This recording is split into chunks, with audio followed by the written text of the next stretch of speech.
Hello students, आज हम लोग एल्काइल हैलाइड अल्कोहल और ईथर चैप्टर के लेक्चर नंबर 3 में हैं और इस लेक्चर में मैं आपको न्यूक्लियोफिलिक सब्स्टिट्यूशन ऑफ अल्कोहल पढ़ाऊंगा। पर इससे पहले कि मैं लेक्चर 3 शुरू करूं, मैं आपको ये बता देना चाहता हूं कि हम कर क्या रहे हैं। लेक्चर 1 और 2 में मैंने न्यूक्लियोफिलिक सब्स्टिट्यूशन इन एल्काइल हैलाइड पढ़ाया आपको। न्यूक्लियोफिलिक सब्स्टिट्यूशन इन एल्काइल हैलाइड की बात की हम लोगों ने। अब इस लेक्चर में हम न्यूक्लियोफिलिक सब्स्टिट्यूशन इन अल्कोहल की बात करेंगे। अगला टॉपिक हो सकता है इस पे 2-3 लेक्चर लग जाए। इसके बाद इस टॉपिक के बाद न्यूक्लियोफिलिक सब्स्टिट्यूशन इन ईथर पढ़ेंगे, फिर एलिमिनेशन इन एल्काइल हैलाइड पढ़ेंगे, एल्काइल हैलाइड पढ़ेंगे और फिर लास्टली हम लोग एलिमिनेशन इन अल्कोहल पढ़ेंगे। तो इतना कुछ इस चैप्टर का एजेंडा है। हम लोगों ने इस चीज को कवर कर लिया, ठीक है ना। इस चीज को हम लोगों ने कवर कर लिया। तो आज हमारा जो मकसद है वो न्यूक्लियोफिलिक सब्स्टिट्यूशन इन अल्कोहल पढ़ना है।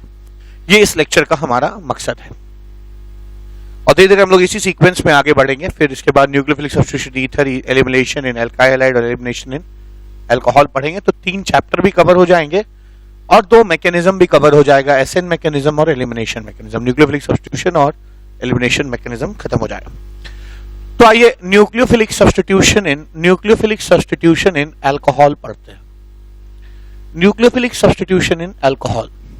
अब न्यूक्लियोफिलिक सब्स्टिट्यूशन इन अल्कोहल का क्या चक्कर है देखा। अगर आप अल्कोहल लेते हैं और उसको न्यूक्लियोफाइल से ट्रीट करते हैं तो आप पाएंगे, ठीक है, फ्रंटल अटैक तो होता नहीं, बैक अटैक। मान लीजिए बैक अटैक हो रहा है तो ये अगर अटैक भी करता है यहाँ पे, क्योंकि ये आप जानते हैं कि ये डेल्टा पॉजिटिव सेंटर है, अटैक भी करेगा तो ये चीज जो है वो लीव नहीं करेगी, ठीक है। इसलिए लीव नहीं करेगी, बताता हूं क्यों नहीं करेगी। कि लीव नहीं करेगी और डायरेक्ट न्यूक्लियोफाइल कभी भी अल्कोहल के साथ रिएक्शन नहीं देगा। वजह क्या है? OH- एक बहुत ही पुअर लीविंग ग्रुप है। लीविंग एबिलिटी के बारे में लेक्चर नंबर 22 में मैंने बहुत ही डिटेल में जनरल ऑर्गेनिक केमिस्ट्री जो हमारा टॉपिक था, चैप्टर था, उसमें मैंने बहुत डिटेल में लीविंग एबिलिटी के बारे में बताया। मैंने आपको बताया था वहां, तब भी मैं यहां बता देता हूं कि लीविंग एबिलिटी जो होती है, लीविंग एबिलिटी डिपेंड करती है कि आप कितने पुअर बेस हैं। Leaving ability is inversely proportional to basic strength. Basic strength के इनवर्सली प्रोपोर्शनल होते हैं। अब ध्यान दीजिएगा कि यहां जो OH है वो बहुत अच्छा बेस है। वजह क्या है? OH का बेसिक स्ट्रेंथ बहुत ज्यादा है, इसलिए उसकी लीविंग एबिलिटी बहुत पुअर है और बहुत मुश्किल से जाएगा या नहीं जाएगा, ठीक है। बेसिक स्ट्रेंथ क्यों ज्यादा है? क्योंकि OH- वाटर जैसे एक वीक एसिड से है। वाटर जो है एक वीक एसिड है। This is a weak acid. और वीक एसिड जो भी होते हैं उनका जो कॉन्जुगेट बेस होता है ना, कॉन्जुगेट बेस जो होता है वो बहुत ही पुअर होता है। तो ये वीक एसिड है, नहीं सॉरी उल्टा होता है। जितना एसिड वीक होगा उसका कॉन्जुगेट बेस उतना ही स्ट्रांग होगा, ठीक है। तो ये उतना ही स्ट्रांग बेस है, ठीक है, काफी स्ट्रांग बेस है। तो यहां पे हम लोगों ने देखा कि चूंकि वाटर एक वीक एसिड है तो OH एक स्ट्रांग बेस है, और अगर ये एक स्ट्रांग बेस है तो ये एक पुअर लीविंग ग्रुप होगा। तो अब एक चीज तो दिक्कत है कि हम न्यूक्लियोफिलिक सब्स्टिट्यूशन इन हालात में नहीं कर पाएंगे अल्कोहल के साथ, ठीक है। अल्कोहल जो है वो न्यूक्लियोफिलिक सब्स्टिट्यूशन तभी कर पाएगा जब हम इस लीविंग ग्रुप OH को बदल दें, चेंज कर दें, ठीक है। तो मैं इस बात को लिख लेता हूं क्योंकि कुछ लोग नोट्स लिखते होंगे, तो मैं लिख सकता हूं कि OH- is very poor living group, hence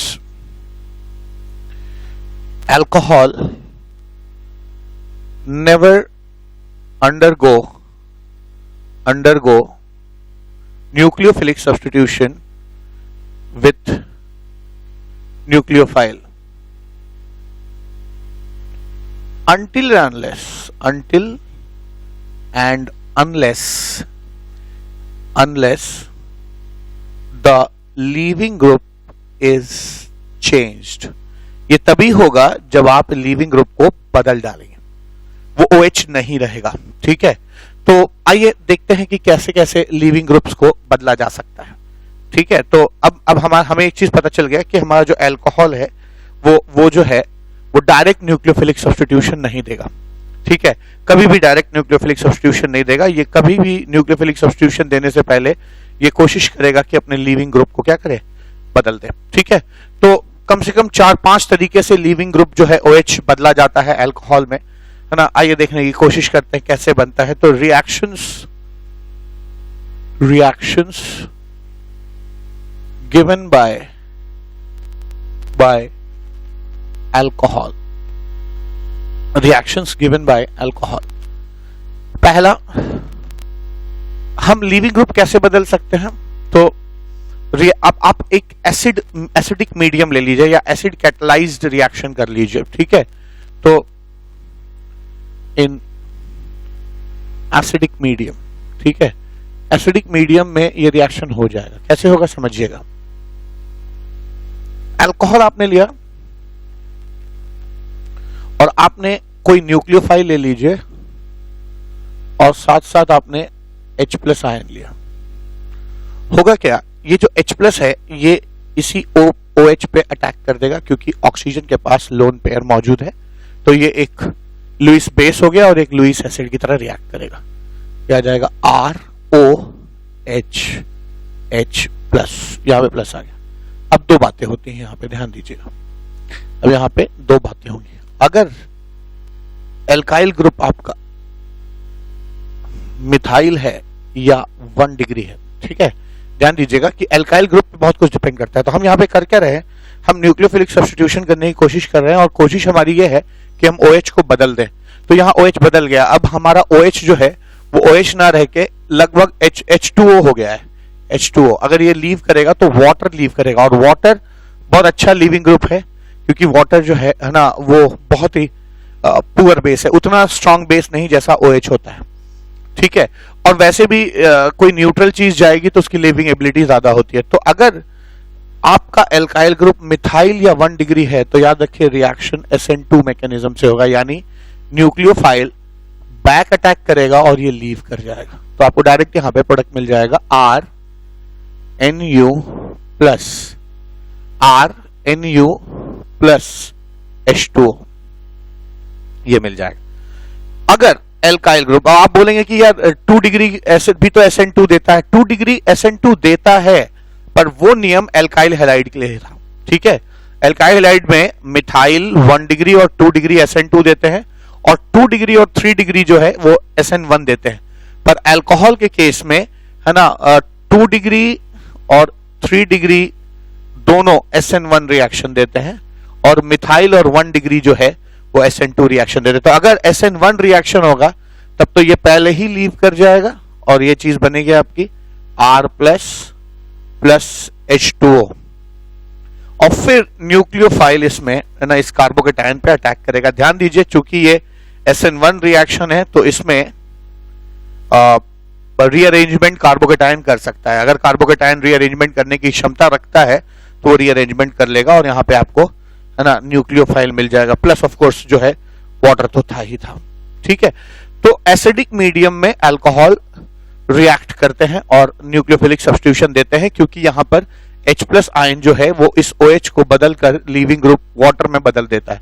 पर आपको इसका ना और जनरल मैकेनिज्म याद समझना चाहिए। ये H+ जो है वो बेसिकली एक लेविस एसिड है। ठीक है, ये बेसिकली एक लेविस एसिड है और लुईस एसिड जो है वो अक्सर इससे कंबाइन करने की, लुईस बेस से कंबाइन करने की कोशिश करेगा और जब ये कंबाइन कर जाएगा तो ऑफ कोर्स OH नहीं रह जाएगा, OH बदल जाएगा। ठीक है, चीजें बदल जाएंगी। तो इसी फहरिस्त में हम क्या कर सकते हैं, एक दूसरा रिएक्शन भी देख सकते हैं। ठीक है, अब कोई और लेविस एसिड, यहाँ पे तो लेविस एसिड H+ था, हम कोई और लेविस एसिड देखकर भी है ना रिएक्ट कर सकते हैं। तो दूसरा एग्जांपल क्या हो जाएगा, अब मैं अल्कोहल का रिएक्शन जो है वो AlCl3 के साथ करने जा रहा हूं। ठीक है, AlCl3 के साथ करने जा रहा हूं। AlCl3 भी एक तरह का लेविस एसिड ही है। ठीक है, लुईस एसिड ही है। तो सेकेंड रिएक्शन क्या हो जाएगा देखा जाए। Second reaction, in presence of AlCl3। ठीक है, और मैं ये नहीं कहता कोई भी लुईस एसिड अगर होगा तो अल्कोहल ये टेंडेंसी रखेगा रिएक्ट करने की। ठीक है, तो अगर मान लीजिए कि यहां पर मैं लेता हूं अल्कोहल ROH और यहां पर मैं लेता हूं एक न्यूक्लियोफाइल और साथ में AlCl3, तो आप जानते हैं कि AlCl3 जो है वो एक लेविस एसिड है, और क्योंकि ये इलेक्ट्रॉन डेफिशिएंट होता है, इसमें टोटल 6 ही इलेक्ट्रॉन है, 1 2 3 6 इलेक्ट्रॉन है, और ये 7वां 8 इलेक्ट्रॉन रखने की कोशिश करेगा, तो यहां पे इसके अटैक करने की टेंडेंसी बहुत ज्यादा होगी। तो मान लीजिए ये इससे जुड़ जाता है, तो क्या बनेगा ROH Al Cl Cl Cl, यहां पे आ जाएगा प्लस और यहां पे आ जाएगा माइनस। ठीक है, तो यहां पे आ जाएगा माइनस। तो अब अगली चीज क्या है, आप देख रहे हैं कि जैसे ही लेविस एसिड इससे जुड़ा, ये इसकी लीविंग ग्रुप जो है ये बदल गया। अब ये OH नहीं रहा, ये AlCl3OH हो गया। ठीक है, तो फिर वही बातें हो जाएंगी, यहां पर फिर सारी बातें वही हो जाएंगी। क्या कि अगर एल्काइल ग्रुप आपका 1 डिग्री होगा, अगर एल्काइल ग्रुप आपका 1 डिग्री या मिथाइल होगा तो SN2 रिएक्शन हो जाएगा, फिर वही बात आ जाएगी। अगर एल्काइल ग्रुप आपका है ना मिथाइल हो या 1 डिग्री हो तो SN2 रिएक्शन होगा, और अगर एल्काइल ग्रुप आपका जो है एल्काइल ग्रुप जो है अगर 2 डिग्री या 1 डिग्री 2 डिग्री या 3 डिग्री होगा तो SN1 रिएक्शन होगा। फिर वही बात, अगर SN2 होगा तो न्यूक्लियोफाइल बैक अटैक करेगा और ये चीज लीव कर जाएगा, और आपको क्या मिलेगा R न्यूक्लियोफाइल प्लस AlCl3OH, है ना, और ऑफ कोर्स यहाँ पे माइनस होगा, माइनस। ठीक है ना, माइनस होगा। अब आप ये चीज स्टेबलाइज कैसे होगी, तो जरूर इस न्यूक्लियोफाइल का कोई काउंटर इलेक्ट्रोफाइल होगा, वो OH के साथ जुड़ जाएगा और AlCl3 अलग फिर से हो जाएगा। तो AlCl3 बेसिकली यहां पे एक कैटलिस्ट का काम करता है। ये SN2 रिएक्शन हो गया। अगर SN1 मैकेनिज्म से रिएक्शन होगा तो पहले ही ये टूट जाएगा, और क्या बनेगा आपका R plus plus AlCl3OH minus बनेगा। और फिर आप क्या करेंगे, आप क्या करिए, इसको फिर से न्यूक्लियोफाइल से ट्रीट कर दीजिए। तो अगर कोई न्यूक्लियोफाइल है तो वो इससे कंबाइन कर जाएगा और बेसिकली आपको RNU मिल जाएगा। ठीक है, तो ये आपका दूसरा लेविस एसिड हो गया जिसको हमने AlCl3 कहा। ठीक है, तो AlCl3 के प्रेजेंस में भी अल्कोहल जो है वो न्यूक्लियोफिलिक सब्स्टिट्यूशन देंगे। ऐसे ही तीसरा, तो मैंने यहाँ पे क्या किया, मैंने एक जनरल मैकेनिज्म डेवलप करता जा रहा है कि अगर कोई लेविस एसिड है तो वो अल्कोहल के O पे अटैक कर देगा और उसकी लीविंग ग्रुप को क्या करेगा, बदल देगा। ठीक है, तो इसी फेरिस्ट में एक और लेविस एसिड है जो मेरे पास जो ये काम कर सकता है, वो है इन प्रेजेंस ऑफ ZnCl2। तो ZnCl2 के प्रेजेंस में भी है ना आपको ये रिएक्शन मिल जाएगा। वैसे मैं एक बहुत ही सच्ची बात बता दूं कि अल्कोहल मेनली मैक्सिमम रिएक्शंस जो है उसके एसिडिक मीडियम में ही होते हैं, और यही लेविस एसिड जो है ना उपलब्ध रहता है, क्योंकि लैब में आसानी से मिल भी जाएगा। एसिड का मिलना आसान है, जबकि और केमिकल्स का मिलना मुश्किल है। तो ये सबसे मैक्सिमम रिएक्शंस जो है वो एसिड के ही प्रेजेंस में होते हैं। ठीक है, कभी AlCl3 मिल जाए तो मना मत करिएगा, या कभी ZnCl2 मिल जाए तो आप मना ना करें, आप रिएक्शन कर दें, पर मैक्सिमम रिएक्शंस H+ के प्रेजेंस में ही होते हैं। ठीक है, बात चली है तो मुझे सारी बात बतानी है, इसलिए मैंने ZnCl2 का एग्जांपल ले लिया। अब जैसे अल्कोहल जो है, अगर आप सेम चीज होगी यहाँ पे, अगर आप ZnCl2 ले लेते हैं, अगेन ZnCl2 भी एक इलेक्ट्रॉन डेफिशिएंट मॉलिक्यूल है, इसलिए लेविस एसिड की तरह एक्ट करेगा। तो यहाँ जो लोन पेयर है वो इस पे अटैक करेगा और ये चीज जो है आपकी बन जाएगी ROHZnClCl माइनस और यहाँ पे प्लस। ठीक है, अब दो बातें हो सकती हैं फिर से। एल्काइल ग्रुप अगर आपका मिथाइल है या 1 डिग्री है तो रिएक्शन SN2 होगा, SN2 में न्यूक्लियोफाइल बैक अटैक करेगा और ये लीव कर जाएगा। तो आपको यहाँ पे RNU प्लस है ना ZnCl2OH माइनस मिलेगा, माइनस मिल जाएगा। ठीक है, ऐसा हो जाएगा। इस तरह का हो जाएगा। ठीक है, और अगर अगर अगर आपका एल्काइल ग्रुप जो है वो 2 डिग्री होगा या 3 डिग्री होगा, अगर एल्काइल ग्रुप 2 डिग्री या 3 डिग्री होगा तो आप याद रखिए यहां पे क्या होना चाहिए, अगर ये 2 डिग्री और 3 डिग्री होगा तो SN1 रिएक्शन होगा, SN1 रिएक्शन होगा। SN1 रिएक्शन में पहले ही चला जाएगा और क्या बनेगा, मैं इसको पहले लिख रहा हूं, ZnCl2OH माइनस और R प्लस बनेगा, R प्लस बनेगा, और ये R प्लस जो है वो न्यूक्लियोफाइल से कंबाइन करेगा। ठीक है ना, वो न्यूक्लियोफाइल से कंबाइन करेगा। याद रखिए कि R प्लस कार्बोकेटायन है तो कार्बोकेटायन के पास वो सारी क्षमताएं हैं जो एक कार्बोकेटायन के पास होती है, रीअरेंजमेंट की या साइकिलाइजेशन की या रिंग एक्सपेंशन की या पी-पाई बॉन्डिंग बनाने की। ठीक है, तो हर चीज जो एक कार्बोकेटायन कर सकता है वो सब यहाँ पे अगर संभव है तो वो करेंगे आप। ठीक है, तब उसके बाद ही आप न्यूक्लियोफाइल जोड़ेंगे, ऐसा मैंने SN1 रिएक्शन में बताया भी है। तो ये चीज से जुड़ जाएगी और आपको फर्दर जो है ना न्यूक्लियोफाइल मिल जाएगा, RNU मिल जाएगा। अब यहाँ पे मैंने आपको लगभग जो है ना 3 तरह के रिएक्शंस बताए हैं। एक, एसिडिक मीडियम में अल्कोहल रिएक्ट करने की टेंडेंसी रखते हैं। दूसरा, AlCl3 के साथ रिएक्ट करने की टेंडेंसी रखते हैं, ठीक है, जो कि ऑफ कोर्स लेविस एसिड है। और तीसरा क्या, ZnCl2 के साथ रिएक्ट करने की कोशिश करते हैं। ये तीनों एक तरह के रिएक्शन थे क्योंकि तीनों में मैंने लुईस एसिड इस्तेमाल किया था। पर एक तरीका और है जहां हम टोसाइल क्लोराइड यूज करते हैं और तब अल्कोहल रिएक्शन देता है, तो वो चौथा रिएक्शन होगा। तो आइए टोसाइल क्लोराइड के साथ कैसे अल्कोहल रिएक्ट करता है उसको देखते हैं। अब अगला रिएक्शन है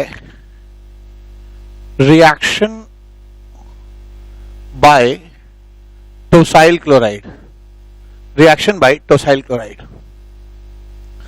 तो टोसाइल क्लोराइड का रिएक्शन समझिए, टोसाइल ग्रुप किसे कहते हैं, एक बेंजीन रिंग, एक टोलुइन, ये टोलुइन हो गया, और डबल बॉन्ड ओ डैश, इसको टोसाइल ग्रुप कहते हैं, टोसाइल ग्रुप कहा जाता है, इसको TS लिखते हैं। ठीक है, और टोसाइल क्लोराइड क्या हो जाएगा, टोसाइल क्लोराइड हो जाएगा ये चीज, टोसाइल क्लोराइड हो जाएगा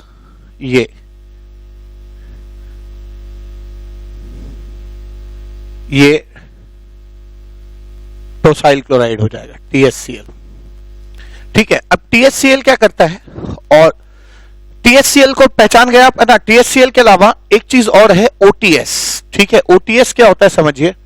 ठीक है, OTS होता है इसी टोसाइल ग्रुप में O ऐड कर देना, इसी टोसाइल ग्रुप में, ये टोसाइल है, इतना टोसाइल ग्रुप है, इस टोसाइल ग्रुप में O ऐड कर दिया। ठीक है, O ऐड किया तो इसको OTS कहते हैं, this is called OTS minus. अब आप देख सकते हैं कि ये जो OTS ग्रुप है, ये जो कंपाउंड है, ये बेसिकली इस एसिड से आया है, इस एसिड से आया है। क्या, S double bond O OH double bond O CH3। तो ये एक्चुअली SO3H है, एक सल्फोनिक एसिड है, और सल्फोनिक एसिड ऐसा सल्फोनिक एसिड जिसके पैरा पोजीशन पे मिथाइल ग्रुप जुड़ा हुआ है, ये TSOH कहेंगे, आप इसको कह सकते हैं TSOH कह सकते हैं। ये एक सल्फोनिक एसिड है। आप जानते हैं कि सल्फोनिक एसिड एक ठीक है वीक एसिड है, पर ऑर्गेनिक केमिस्ट्री में वीक एसिड्स में ये काफी स्ट्रांग होता है रिलेटिवली। तो रिलेटिवली एक स्ट्रांग एसिड है, और स्ट्रांग एसिड का जो कॉन्जुगेट बेस होगा, अभी H निकाल दिया आपने, यहाँ पे H निकाल दिया, तो ये जो कॉन्जुगेट बेस है है ना, ये पुअर कॉन्जुगेट बेस होगा।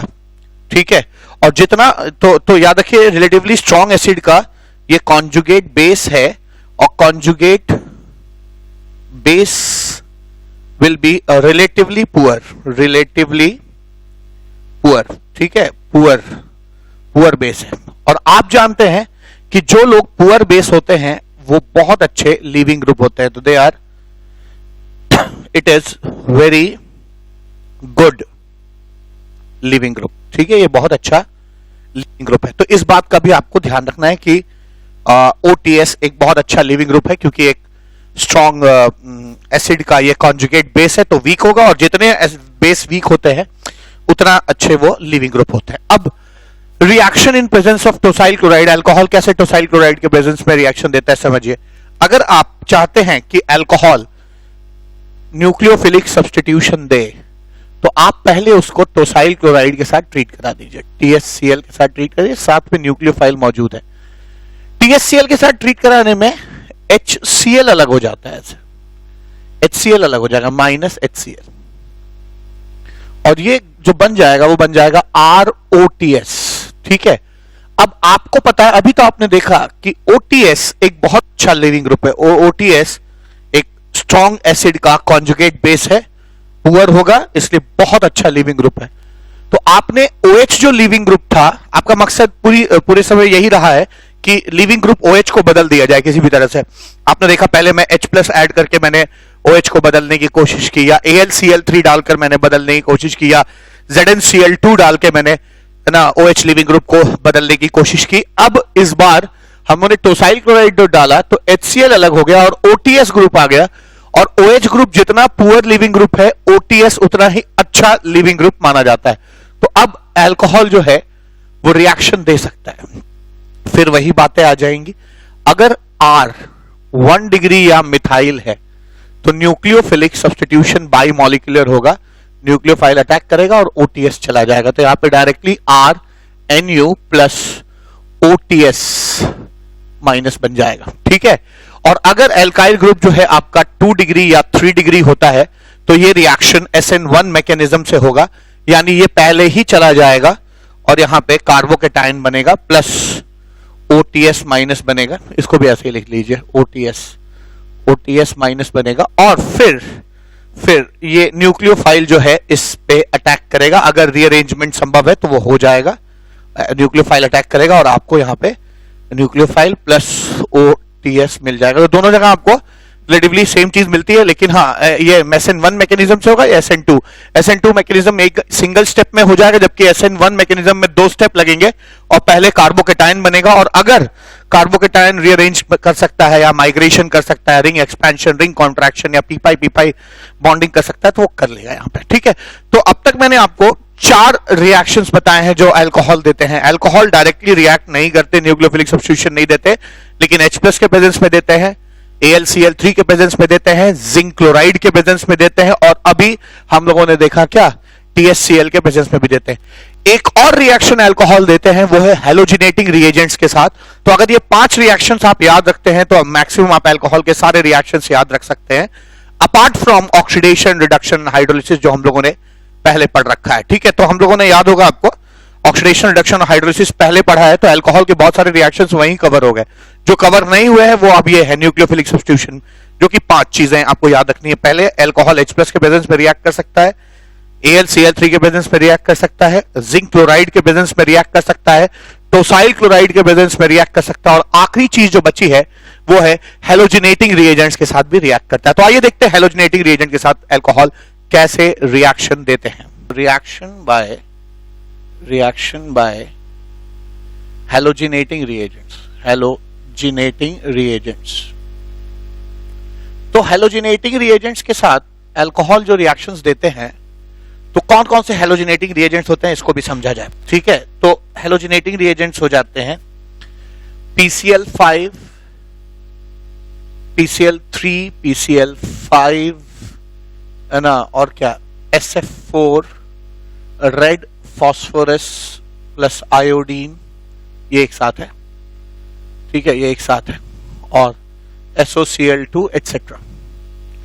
याद रखिए, इसमें भी ये याद रखने की जरूरत है कि ये हैलोजिनेटिंग रिएजेंट्स जो हैं वो SN2 मैकेनिज्म से रिएक्ट करते हैं, जबकि SOCl2 जो है वो थोड़ा सा डिफरेंट है, वो SNI मैकेनिज्म से रिएक्ट करता है।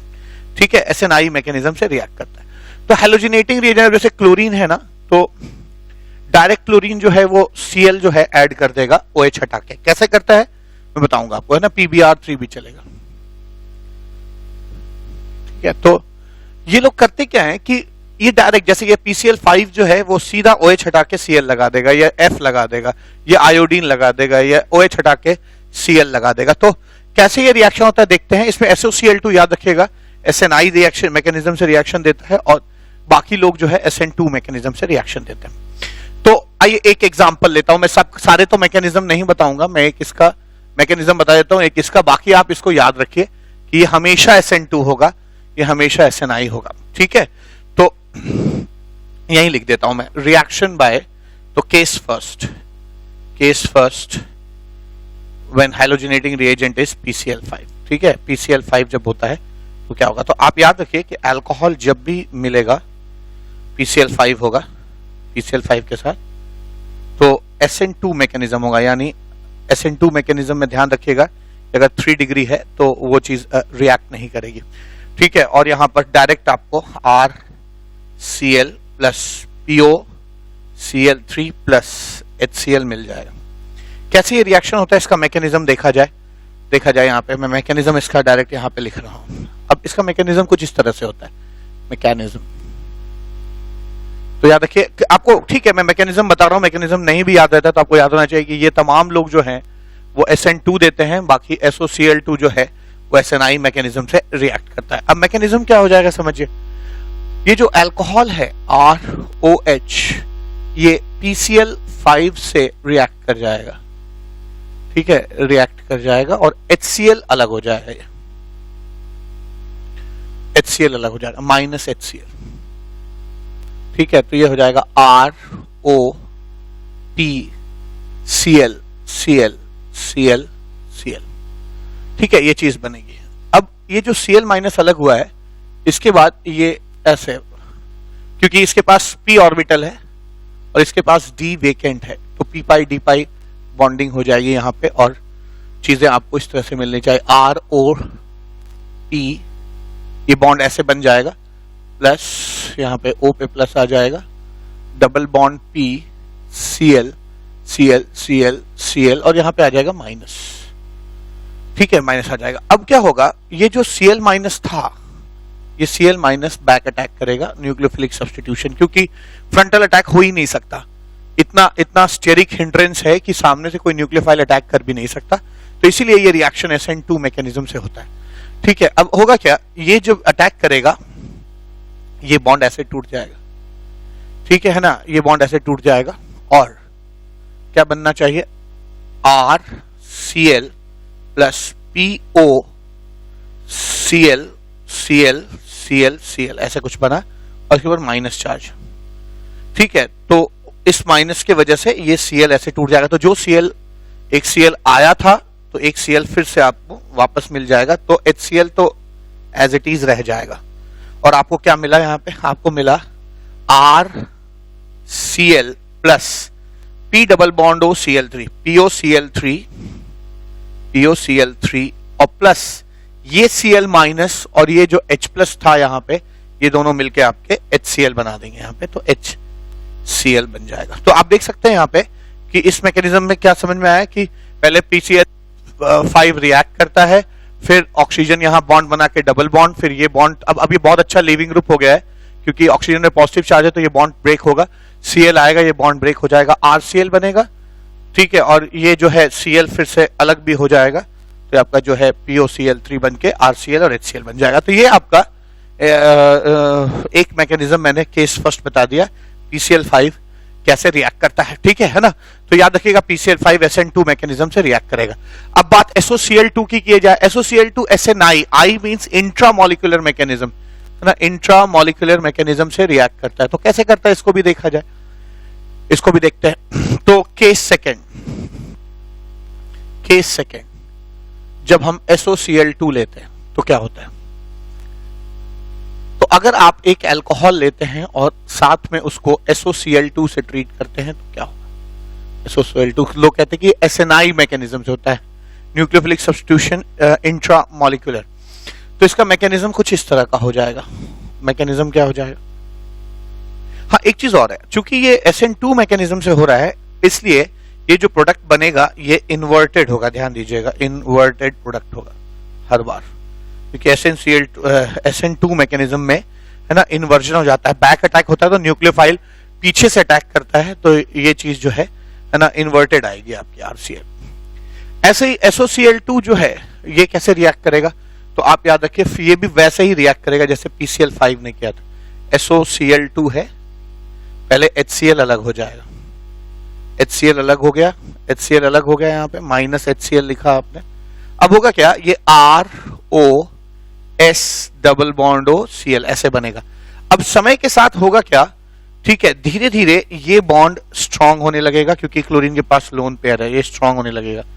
धीरे धीरे ये बॉन्ड जो है वो वीक होना शुरू हो जाएगा, ये बॉन्ड धीरे धीरे वीक होना शुरू हो जाएगा, ये वीक होना शुरू हो जाएगा धीरे धीरे। अब एक्चुअली हो क्या रहा है, यहां जो बॉन्ड का इलेक्ट्रॉन था वो इधर आ जाता है, ठीक है, और ये वाला जो इलेक्ट्रॉन है वो इधर आ जाता है। तो एक्चुअली बॉन्ड्स का रीअरेंजमेंट हो रहा है, जो यहाँ RO था बॉन्ड का 2 इलेक्ट्रॉन वो इधर आ जाएगा, और जो S और Cl का था वो इधर आ जाएगा, ठीक है।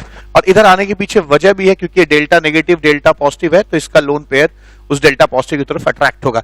तो मैं कह सकता हूं कि यहां पर जो 2 इलेक्ट्रॉन थे वो इधर आ जाएंगे, तो यहां पे ये बॉन्ड जो है वो स्ट्रांग होने लगेगा, और ये बॉन्ड धीरे धीरे धीरे धीरे जो है ना वीक होने लगेगा। तो आप देख सकते हैं Cl ने फ्रंट से ही जुड़ने की कोशिश की है, फ्रंटल अटैक है, ठीक है, वो भी मॉलिक्यूल के अंदर ही हो गया है, बाहर के जो Cl माइनस उसको मौका मिला नहीं, बाहर का जो Cl माइनस है उसको मौका मिला नहीं अटैक करने के लिए, ठीक है। तो इसलिए जो है ये बाहर से अटैक ना होके अंदर मॉलिक्यूल से ही जुड़ जाता है, वो भी सामने की तरफ से ये जुड़ जाएगा, तो ये बन जाएगा RCl, और साथ में ये बन जाएगा क्या, SO2 गैस बन जाएगी यहां पे, और साथ में HCl पहले से ही अलग हुआ है, तो ये आपका HCl बन जाएगा। तो मैं कह सकता हूं कि SOCl2 के साथ रिएक्शन करते वक्त ये RCl प्लस SO2, ठीक है, SO2 और प्लस HCl में चेंज करेगा, HCl में चेंज कर जाएगा। ध्यान दीजिएगा, क्योंकि ये फ्रंट से ही अटैक हुआ है, तो यहां पे बैक अटैक होता है तो इन्वर्टेड प्रोडक्ट होता है, और फ्रंट से अटैक होता है तो रिटेंटेड प्रोडक्ट होगा। तो आपको याद रखना होगा कि एसएनाइज मैकेनिज्म से जब SOCl2 रिएक्ट करता है तो आपको यहां पर रिटेंटेड प्रोडक्ट मिलेगा। रिटेंटेड प्रोडक्ट मतलब उसका जो कॉन्फ़िगरेशन है टेट्राहेड्रल का वो चेंज नहीं करेगा, ठीक है। तो यहां पे हम लोगों ने बहुत ही कैटेगोरिकली जो है ना, ये केस सेकंड ऑफ कोर्स है ना, कैटेगोरिकली समझ लिया कि है ना कैसे रिएक्शंस होते हैं। I think this is fifth reaction, ये फिफ्थ रिएक्शन है। तो पहला रिएक्शन था, हम लोगों ने कहा कि अल्कोहल तब रिएक्ट करेगा जब H+ अटैक करे, दूसरा AlCl3 हो तो भी करेगा, ZnCl2 हो तब भी करेगा, टोसाइल क्लोराइड हो तब भी करेगा, या फिर अल्कोहल जो है वो हेलोजिनेशन करते हैं, OH हट के हेलोजन लग जाता है हेलोजिनेटिंग रिएजेंट्स के साथ। हेलोजिनेटिंग रिएजेंट्स में भी ये तमाम रिएजेंट्स जो है वो SN2 से देते हैं, जबकि SOCl2 एक स्पेशल केस है जो कि SNI मैकेनिज्म से रिएक्ट करता है। SN2 मैकेनिज्म से रिएक्ट करते वक्त इन्वर्टेड प्रोडक्ट बनते हैं, जबकि SNI मैकेनिज्म से रिएक्ट करते वक्त आपका रिटेंटेड प्रोडक्ट बनेगा। अब यहां पे SOCl2 को हम लोगों ने देख लिया, ठीक है। SOCl2 वाले केस में एक स्पेशल केस भी आता है, क्या, अगर आप यहां पे पिरिडीन डाल दीजिए तो फिर से ये SN2 मैकेनिज्म से रिएक्ट करने लगता है। कैसे समझा जाए, तो मैं यहां पे आपको एक स्पेशल केस बता रहा हूं, ठीक है, एक स्पेशल केस यहां पे बताने की कोशिश कर रहा हूं। ये भी याद रखिए, आता है क्वेश्चन इस तरह का। तो अगर ऐसे SOCl2 रिएक्ट करता है, वो भी पिरिडीन उसके साथ पहले से डला हुआ है, तो फिर से वो SNI से ना रिएक्ट करके SN2 मैकेनिज्म से रिएक्ट करने लगता है। देखिए मैं समझाता हूं कैसे। तो यहां पे मैं लिख रहा हूं special case, special case.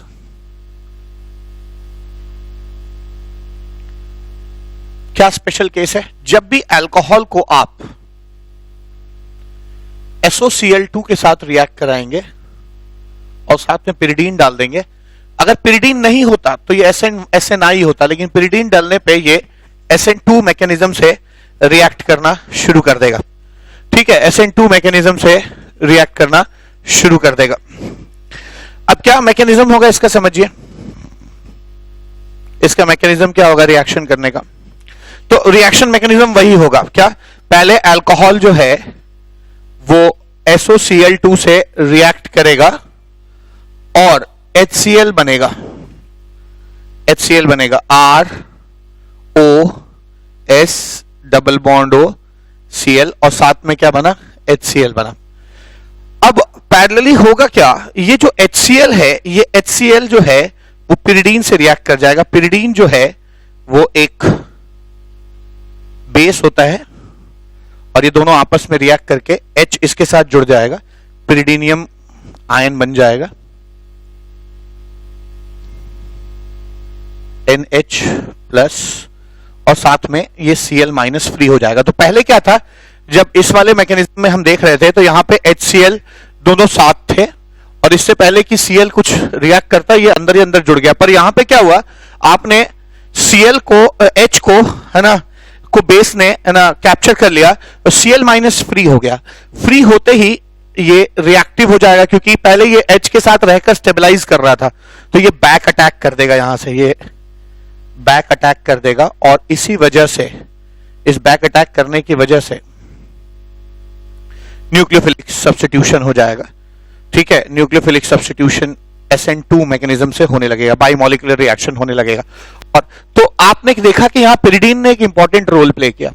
Pyridine ने जो क्लोरीन H+ के साथ रहकर स्टेबलाइज करता था, ठीक है, रिलेटिवली जो है थोड़ा सा स्टेबिलिटी आती थी उसके अंदर, वो स्टेबिलिटी आपने डिस्टर्ब कर दी क्योंकि पिरिडीन डालते ही H+ जो है वो एब्जॉर्ब हो जाएगा और Cl जब अकेले होगा तो अकेला, देखिए पॉजिटिव के बगल में रहने की वजह से वो स्टेबलाइज करता था, अकेला हो गया तो रिएक्टिव हो गया, बैक अटैक करेगा, ये टूट जाएगा बॉन्ड।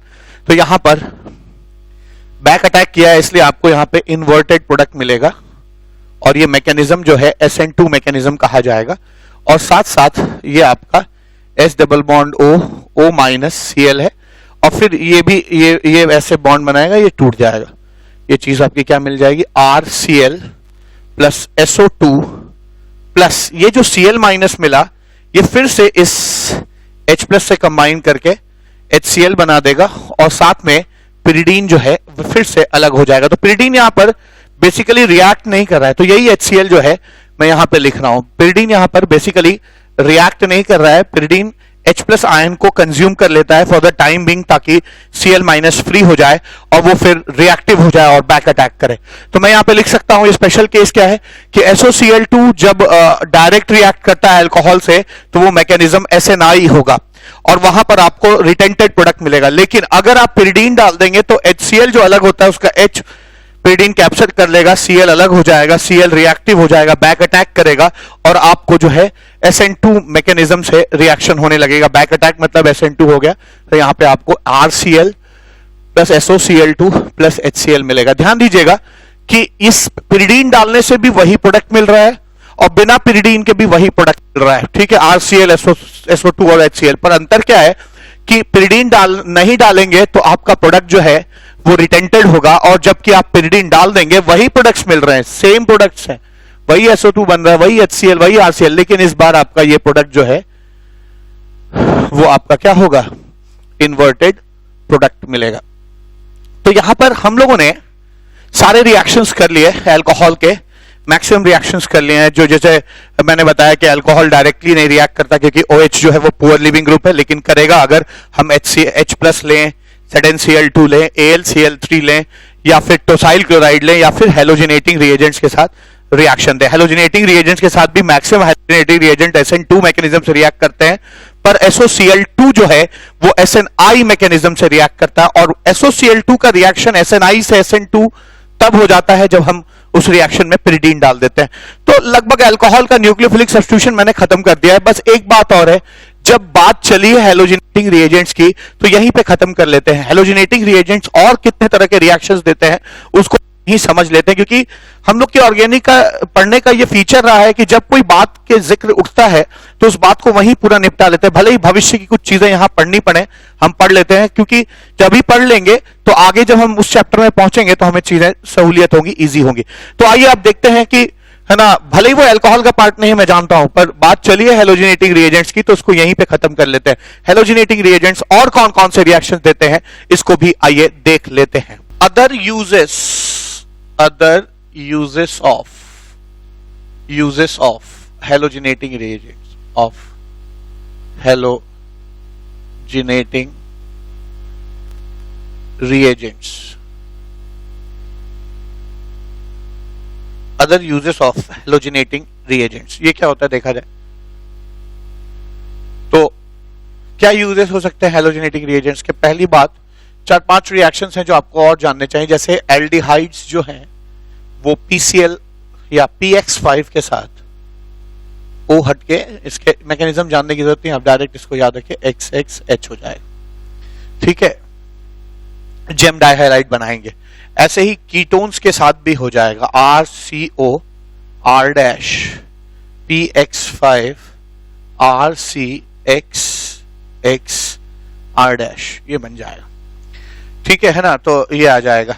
ऐसे ही अगर आप कार्बोक्सिलिक एसिड को लेते हैं तो कार्बोक्सिलिक एसिड जैसे अल्कोहल का OH जो है वो इन लोगों द्वारा रिप्लेस होकर Cl लग जाता है, वैसे ही कार्बोक्सिलिक एसिड का भी OH जो है वो इनसे रिप्लेस हो जाता है। तो PX5 हो या PX3 हो या SOCl2 हो, तो इस केस में ये आपका RCO है ना Cl हो जाएगा। ठीक है, तो ध्यान देंगे ये सब रिएक्शंस हैलोजिनेटिंग रिएजेंट्स देते हैं। अगला रिएक्शन क्या, चौथा रिएक्शन है अगर आप हैलोजिनेटिंग रिएजेंट्स को ईथर के साथ रिएक्ट कराते हैं, ईथर को हैलोजिनेटिंग रिएजेंट्स के साथ रिएक्ट कराते हैं, अगर PX5 ले लेते हैं या PX3 ले लेते हैं, तो यहां पर भी है ना RX और R डैश X बनता है। तो ये रिएक्शंस आपको याद रखने की जरूरत है, क्योंकि हैलोजिनेटिंग रिएजेंट्स की बात चली है तो मैं चाहता हूं कि हैलोजिनेटिंग रिएजेंट्स पे जितनी बातचीत हो सकती है ऑर्गेनिक केमिस्ट्री में वो मैक्सिमम यहां पे खत्म हो जाए। पांचवी और आखिरी बात क्या है कि अगर कोई अमाइड आप लेते हैं, RCO NH2 लेते हैं और PX5 जो है PCl5 इस्तेमाल करते हैं, तो याद रखिए वाटर निकल जाता है इसमें से और यहां पर आपका साइनाइड बन जाता है, यहां पे RCN बन जाएगा। तो हैलोजिनेटिंग रिएजेंट्स के ये 5 रिएक्शंस और याद रखिए, अपार्ट फ्रॉम जो अल्कोहल के साथ रिएक्शन हो रहा था उसको छोड़ के ये 5 रिएक्शंस याद रखिए। एल्डिहाइड के साथ जेम हैलाइड, कीटोन के साथ जेम हैलाइड, कार्बोक्सिलिक एसिड को एसिड क्लोराइड में चेंज कर देता है, ईथर को 2 एल्काइल हैलाइड के मिक्सचर्स में तोड़ देगा, और अमाइड को PCl5 से अगर आप ट्रीट करेंगे तो नाइट्राइल बनेगा या साइनाइड बनेगा। ठीक है, तो अब ये भी खत्म हो गया, हैलोजिनेटिंग रिएजेंट्स के साथ रिएक्शंस भी खत्म हो गया। अब now we are ready to attempt questions on nucleophilic substitution in alcohol. तो आइए अब क्वेश्चंस देखते हैं। अब ये क्वेश्चन क्या कहता है कि अल्कोहल है और देखिए यहां पे न्यूक्लियोफाइल भी है और H+ भी है। तो मैंने कहा था कि अल्कोहल जो है वो रिएक्शन तभी देते हैं जब या तो H+ हो या AlCl3 हो या ZnCl2 हो या टोसाइल क्लोराइड हो या फिर हैलोजिनेटिंग रिएजेंट हो, तभी न्यूक्लियोफिलिक सब्स्टिट्यूशन देते हैं। तो H+ यहां अटैक करेगा, ये बनेगा OHH+। अब आप देख सकते हैं ये 1 डिग्री है, 1 डिग्री अल्कोहल जो है वो SN2 मैकेनिज्म से रिएक्शन देता है। तो आयोडीन जो है वो यहां पे अटैक करेगा और ये लीव कर जाएगा I। ऐसे यहां पे हो जाएगा H+ यहां अटैक करेगा, OHH+, फिर ये मूव कर जाएगा, ये SN2 मैकेनिज्म, ये 2 डिग्री अल्कोहल है। 2 डिग्री अल्कोहल जो है वो SN1 मैकेनिज्म से रिएक्शन देते हैं, यानी ये बॉन्ड टूट जाएगा और यहां कार्बोकेटायन बनेगा। ये कार्बोकेटायन किसी तरह का रीअरेंजमेंट नहीं कर रहा है, अब I- जो न्यूक्लियोफाइल है वो यहां जुड़ जाएगा, ये आ जाएगा। ठीक है, ये न्यूक्लियोफाइल जुड़ जाएगा। ऐसे ही यहां पे क्या होगा, H+ यहां अटैक करेगा, ये चीज ऐसे लीव कर जाएगी, ये चीज आएगी ऐसे OHH+। फिर क्या होगा, ये बॉन्ड टूट जाएगा, यहां प्लस आ जाएगा। ठीक है, और फिर I- जो है वो यहां जुड़ जाएगा ऐसे। ठीक है, और ये कार्बोकेटायन रीअरेंज नहीं करेगा क्योंकि 3 डिग्री है, बगल में जाएगा तो 2 ही डिग्री रहेगा, तो रीअरेंज नहीं करेगा, और नहीं करेगा तो ये चीज आपकी बनेगी। ठीक है, ये चीज बन जाएगा। ये 3rd रिएक्शन हो गया। 4th रिएक्शन क्या, सेम ऐसा ही, सेम एक जैसे ही रिएक्शंस हैं ये, लेकिन आपको मैं एक्सपेक्ट करूंगा कि आप पहले वीडियो पॉज करके खुद इस तरह के क्वेश्चंस को अटेम्प्ट करने की कोशिश करिए। ये 2 डिग्री है तो SN1 होगा, SN1 मैकेनिज्म से रिएक्शन होगा, SN1।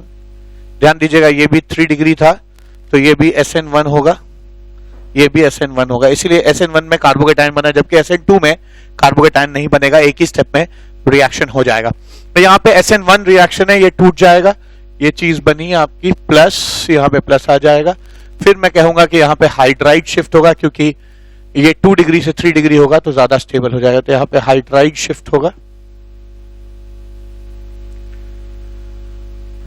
यहाँ पे प्लस आ जाएगा, प्लस आ जाएगा, और ठीक है, और फिर यहाँ पे I माइनस जो है आकर जुड़ने की टेंडेंसी रखेगा, तो ये यहाँ पे आके जुड़ जाएगा, तो ये आपका फाइनल प्रोडक्ट मिलेगा। ठीक है, देख सकते हैं पहले स्टेप में H प्लस आएगा, वाटर OH जो है वो ऐसे पुअर लीविंग ग्रुप है, मैंने थ्योरी में पढ़ाया था, अब वो वाटर में चेंज हो जाएगा, अच्छा लीविंग ग्रुप होगा। 2 डिग्री SN1 देते हैं तो पहले लीविंग ग्रुप लीव कर जाएगा, कार्बोकेटायन बनेगा। कार्बोकेटायन अगर रीअरेंजमेंट कर सकता है तो करेगा, तो इस क्वेश्चन में हर तरह का है ना इंग्रेडिएंट मौजूद है। यहाँ पे कार्बोकेटायन हाइड्राइड शिफ्ट करके रीअरेंज करा और तब जाके लास्ट स्टेप में आयोडाइड जुड़ जाएगा। यहां भी ऐसे ही करिए, H प्लस यहां जुड़ेगा, ये क्या बन जाएगा OH प्लस। ठीक है, अब ये 1 डिग्री है तो ये 1 डिग्री रिएक्शन जो है 1 डिग्री अल्कोहल SN2 रिएक्शन देंगे, यानी यहाँ पे आयोडाइड बैक अटैक करेगा तभी ये जाएगा, पहले नहीं जाएगा। तो यहाँ पर जो है आपका आयोडीन बन जाएगा, प्लस ऑफ कोर्स वाटर जो है लिविंग ग्रुप की तरह लीव कर जाएगा।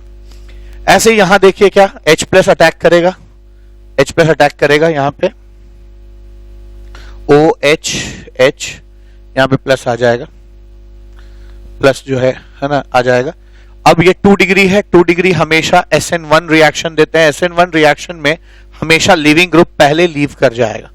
ठीक है, लिविंग ग्रुप पहले लीव कर जाएगा और यहां पर लिविंग ग्रुप के लीव करते ही यहां प्लस आ जाएगा। ठीक है, अब मैं देख सकता हूं यहां मिथाइल शिफ्ट होने की संभावना है। ठीक है ना, मिथाइल शिफ्ट होने की संभावना है, ऐसे यहां पे प्लस आ जाएगा, मिथाइल शिफ्ट होने की संभावना है, ये आ जाएगा। ठीक है, और फिर यहां पर I माइनस जो है वो इससे जुड़ने की टेंडेंसी रखेगा और ये चीज जो है I यहां पे जुड़ जाएगा। ठीक है, तब तक मैंने आपको 6 रिएक्शंस और करा दिए। यहाँ पे भी बिल्कुल वैसा ही है ना, लिविंग ग्रुप चेंज हुआ, फिर 2 डिग्री है SN1 कार्बोकेटायन बना, फिर मिथाइल शिफ्ट हुआ, रीअरेंजमेंट हुआ, तब जाके लास्ट में आयोडीन जुड़ जाएगा उससे। तो मैंने अब तक आपको 6 रिएक्शन कराए हैं, आइए 7वां रिएक्शन करते हैं। क्वेश्चन नंबर 7 देखते हैं। अब यहाँ पे क्या है, साइक्लोपेंटेनॉल है, H प्लस है, यहाँ पे H प्लस यहाँ अटैक करेगा, ये एक 2 डिग्री अल्कोहल है, 2 डिग्री अल्कोहल SN1 रिएक्शन देंगे, SN1 रिएक्शन है, ये टूट जाएगा, यहाँ कार्बोकेटायन बनेगा और इस कार्बोकेटायन में कोई रीअरेंजमेंट नहीं होगा, इसलिए I माइनस डायरेक्टली इससे जुड़ जाएगा और ये आपका आयोडाइड बन जाएगा। ठीक है, तो ये आपका SN2 मैकेनिज्म से हो गया, SN1 मैकेनिज्म से हो गया। ये भी 2 डिग्री है, SN1 हो सकता है, H प्लस यहां अटैक करेगा, क्या आ जाएगा OH, यहां पे आ जाएगा प्लस, ये टूट जाएगा, क्या आ जाएगा SN1 रिएक्शन है, ये SN1 रिएक्शन है, यहां पे प्लस आ जाएगा। अब आप देख सकते हैं यहाँ पे रिंग एक्सपेंशन हो सकता है, क्योंकि कभी भी साइक्लिक रिंग के बगल वाले कार्बन पे अगर पॉजिटिव चार्ज हो तो वहां रिंग एक्सपेंशन होता है। मैंने हाइड्रोकार्बन के पहले लेक्चर में कार्बोकेटायन के बारे में डिटेल में उनके बिहेवियर के बारे में बातचीत की है, तो अगर आपको ये बात नहीं समझ में आती है यहाँ पे तो आप हाइड्रोकार्बन चैप्टर का लेक्चर नंबर 1 देख सकते हैं। ये रिंग एक्सपेंशन हो जाएगा, यहाँ आके जुड़ जाएगा 1 2 3 4 5 6 फिर 1 से जुड़ा हुआ है, तो क्या हो जाएगा ये 1 2 3 4 5 6 और 6 फिर 1 से जुड़ा हुआ है, 1 2 3 4 5 6 1 से जुड़ा हुआ है, 1 से एक ऐसे भी जुड़ा हुआ है। ठीक है, और है ना, ये 1 है, ये 2 है, ये 3 है, ये 4 है, ये 5 है, ये 6 है, 6 1 से जुड़ा हुआ है और 6 कैसे टूटने से 2 पे पॉजिटिव आ जाएगा। अब ये 2 पे पॉजिटिव आया तो यहाँ पे हाइड्राइड शिफ्ट हो सकता है। ठीक है, हाइड्राइड शिफ्ट होगा, ये हाइड्राइड शिफ्ट इसलिए होगा क्योंकि 2 डिग्री से 3 डिग्री हो जाएगा, ये यहां पे जुड़ जाएगा, क्या बनेगा ये प्लस आ जाएगा, यहाँ पे प्लस आ जाएगा, 3 डिग्री हो गया। अब जाके इससे कोई आयोडाइड जुड़ेगा। ठीक है, तो बहुत अच्छा क्वेश्चन है, इसमें 2 बार चीजें हुई, एक रिंग एक्सपेंशन हो रहा है, फिर हाइड्राइड भी इस पे शिफ्ट कर रहा है। मैं यहाँ पे दिखा दूं, कंफ्यूज ना करेंगे, दोनों रेड है। हाइड्राइड जो है वो यहां से ऐसे टूट कर इसमें जाकर चिपक जा रहा है, तो हाइड्राइड शिफ्ट हो जाएगा, अब जाके इस पे आयोडाइड माइनस जो है अटैक करेगा और ये आपका फाइनल प्रोडक्ट मिलना चाहिए। ठीक है, ये आपका फाइनल प्रोडक्ट मिल जाएगा। ठीक है, इसी तरह से यहां क्या होगा, यहाँ पे यहाँ PI5 है, PI5 जो है वो भी PI5 PCl5 की तरह SN2 मैकेनिज्म देता है। इसमें कोई SN1 की तरह कोई रीअरेंजमेंट वगैरह नहीं होगा, ये डायरेक्ट रिएक्शन हो जाएगा। तो यहाँ आयोडीन आएगा, OH चला जाएगा, तो ये डायरेक्ट रिएक्शन है, यहाँ पे आयोडीन लग जाएगा। ठीक है, SN2 मैकेनिज्म से होगा, मैंने बताया था हेलोजेनेटिक रिएजेंट कहते हैं। हेलोजेनेटिक रिएजेंट्स के ऊपर ये क्वेश्चन अच्छा सा है मेरे पास। यहाँ पे क्या है, H+ और I- है। ठीक है, H+ यहाँ अटैक करेगा, 2 डिग्री है, ये टूट जाएगा, I आकर जुड़ जाएगा। डायरेक्ट रिएक्शन कर रहा हूं, चूंकि ये 2 डिग्री है इसलिए SN1 रिएक्शन होगा। SN1 रिएक्शन में दोनों प्रोडक्ट मिलने की संभावना रहती है, क्या है ना, रिटेंटेड भी और इन्वर्टेड भी। तो ये क्वेश्चन बेसिकली जब आप फिशर प्रोजेक्शन फार्मूला या फिर वेजन डैश फार्मूला देख लीजिए, प्रोजेक्शंस देख लीजिए, तो एक्चुअली रिएक्शन में वो जानना चाहते हैं कि आप बता पा रहे हैं कि फाइनल प्रोडक्ट का ऑप्टिकल नेचर क्या होगा। तो अगर ये ऊपर की तरफ है तो SN1 में दोनों प्रोडक्ट बनता है, यानी जो I आएगा, मैं फिर बताऊं, ऐसे बहुत सारे क्वेश्चन के, H यहां आएगा, वाटर चला जाएगा, यहां कार्बोकेटाइन बनेगा और फिर I आकर जुड़ जाएगा, कार्बोकेटाइन रीअरेंज नहीं करेगा। I अब कार्बोकेटाइन में ऊपर से भी आ सकता है और नीचे से भी आ सकता है, यानी यहां पर एक रिटेंटेड प्रोडक्ट भी बन सकता है, जैसे कि ये रिटेंटेड प्रोडक्ट है। ठीक है, रिटेंटेड प्रोडक्ट भी बन सकता है और यहां पे आपको इन्वर्टेड प्रोडक्ट भी मिल सकता है। इन्वर्टेड का मतलब ये जो I है ये ऐसे ऐसे हो जाएगा, I इन्वर्टेड प्रोडक्ट भी मिल सकता है। ऐसे ही PCl5 जो है, ऐसे ही जो PCl5 है यहाँ पे, ये PCl5 SN2 मैकेनिज्म से रिएक्शन देगा। तो SN2 मैकेनिज्म से हेलोजेनेटिक रिएजेंट्स देते हैं रिएक्शन। SN2 मैकेनिज्म से जब भी रिएक्शन होगा आपको हमेशा इन्वर्टेड ही प्रोडक्ट मिलेगा, यानी यहाँ पे Cl जो है वो इन्वर्टेड होगा। SOCl2 SNI मैकेनिज्म से रिएक्शन देता है और SNI जो होता है वो, उसमें आपको मैंने थ्योरी में पढ़ा है, SNI मैकेनिज्म से जब भी रिएक्शन होगा आपको रिटेंटेड प्रोडक्ट मिलेगा, यानी यहां पर आपको रिटेंटेड प्रोडक्ट मतलब हो गया, जैसे OH अगर ऊपर था तो यहां पर जो है Cl भी आपका ऊपर की तरफ ही रहेगा, तो रिटेंटेड प्रोडक्ट मिल जाएगा। जबकि SOCl2 और पिरीडीन जो है वो SN, जब इसमें उसी SOCl2 में जब पिरीडीन डाल देते हैं, तो मैंने स्पेशल केस कह के अभी थोड़ी देर पहले थ्योरी में पढ़ा है, तो वो फिर से SN2 होने लगता है। SN2 में आपको फिर से इन्वर्टेड प्रोडक्ट मिलना शुरू हो जाएगा, तो यहां पर आपको जो है एक इन्वर्टेड प्रोडक्ट मिलेगा। जबकि टोसाइल क्लोराइड के साथ क्या होगा, टोसाइल क्लोराइड के साथ ऐसा होता है कि ये Cl और ये OH ये दोनों आपस में निकल जाते हैं HCl के रूप में, OTS बन जाता है, यहाँ पे OTS बन जाएगा। ठीक है, OTS बन जाएगा, OTS जो है ऊपर की तरफ ऑफ कोर्स रहेगा अभी फिलहाल, और फिर है ना, चूंकि ये 2 डिग्री है तो SN1 मैकेनिज्म से रिएक्शन होगा, SN1 मैकेनिज्म से रिएक्शन होगा तो OTS जो है वो लीव कर जाएगा 2 डिग्री में, और है ना कार्बोकेटाइन बनेगा। और चूंकि ये SN1 मैकेनिज्म है तो ये कार्बोकेटाइन जो बना यहाँ पे, कार्बोकेटाइन जो बनेगा, इस कार्बोकेटाइन में फिर आपका जो है Cl माइनस आकर जुड़ जाएगा। Cl माइनस जो है यहाँ पे आकर अगर जुड़ जाएगा तो ध्यान रखिएगा कि SN1 मैकेनिज्म दोनों प्रोडक्ट मिलेंगे आपको, है ना, आपको ये रिटेंटेड प्रोडक्ट भी मिलेगा Cl का, और प्लस जगह ना होने के कारण मैं यहां बना रहा हूं, इसको अलग समझिए, इसको अलग समझिए। ठीक है, तो Cl यहां जुड़ेगा तो एक तो रिटेंटेड मिलेगा और दूसरा जो है आपको इन्वर्टेड प्रोडक्ट भी मिल सकता है, यहाँ पे इन्वर्टेड प्रोडक्ट भी मिलेगा यहाँ पे।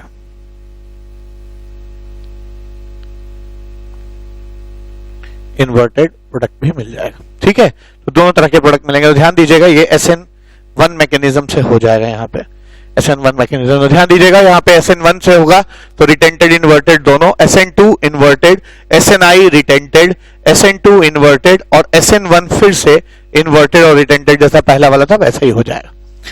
तो ये मेनली अल्कोहल के ऊपर मैंने, है ना, मैक्सिमम रिएक्शंस कराए कि अल्कोहल जो है वो कैसे न्यूक्लियोफिलिक सब्स्टिट्यूशन देते हैं, वो हमने अच्छी तरह से यहाँ पे देख लिया। सभी केसेस देख लिए जहां H+ के साथ कैसे रिएक्शन होता है, या फिर टोसाइल क्लोराइड के साथ या हेलोजेनेटिक रिएजेंट के साथ। अब हेलोजिनेटिंग रिएजेंट्स पे के बिहेवियर पे भी कुछ क्वेश्चंस कर लिए जाए, क्योंकि मैंने थ्योरी में ये बात कही थी कि हम लोग जितने भी हेलोजिनेटिंग रिएजेंट्स हैं उनके रिएक्शंस यहीं पढ़ लेंगे, ताकि भविष्य में कभी आएगा आगे तो हमें समझने में सहूलियत होगी। तो PCl5 को जब भी आप कार्बोक्सिलिक एसिड से ट्रीट करेंगे, इसका भी OH हट के Cl लग जाएगा, ये मैंने अभी थ्योरी में पढ़ा है। PCl5 कभी भी अगर इसके साथ होगा, क्या कहते हैं, ईथर के साथ रिएक्ट करेगा, तो ये O गायब हो जाएगा और दोनों एल्काइल हैलाइड में चेंज कर जाएंगे, एक कार्बन का एल्काइल हैलाइड और 2 कार्बन के एल्काइल हैलाइड में चेंज कर जाए। जबकि अगर आप कार्बोनिल कंपाउंड को PCl5 से ट्रीट करेंगे तो जेम डाइहैलाइड बनेगा, ठीक है। यही चीज यहां पे भी O हट के जेम डाइहैलाइड बन जाएगा। ये थ्योरी मैंने अभी थोड़ी देर पहले आपको पढ़ाया है, ठीक है। तो लगभग मैंने यहाँ पे 14 क्वेश्चन अब तक अल्कोहल के न्यूक्लियोफिलिक सब्स्टिट्यूशन पे करा दिया है। आइए लास्ट क्वेश्चन देखते हैं। अभी लास्ट क्वेश्चन है, PCl5 क्या करता है? आपको पता है कि मैंने बताया था कि हेलोजिनेटिंग रिएजेंट में PCl5 जो है वो डिहाइड्रेशन कर देगा, वाटर निकल आएगा यहां से और आपको यहाँ पे साइनाइड मिलेगा, C∧N। फिर आप जब इसकी हाइड्रोलिसिस करेंगे तो हाइड्रोलिसिस करें 3H इधर 3OH इधर और वाटर निकल आएगा हाइड्रेट में से, तो आपको कार्बोक्सिलिक एसिड मिल जाएगा, ठीक है। आप ऐसे समझ सकते हैं कि, है ना, अगर आप ऐसे मोटे तौर पे, मैंने हाइड्रोलिसिस में पढ़ाया था, है ना, मोटे तौर पे अगर आप समझे तो इसको वाटर निकल आएगा ये हाइड्रेट में से और यहाँ डबल बॉन्ड लग जाएगा, तो क्या मिलेगा आपको?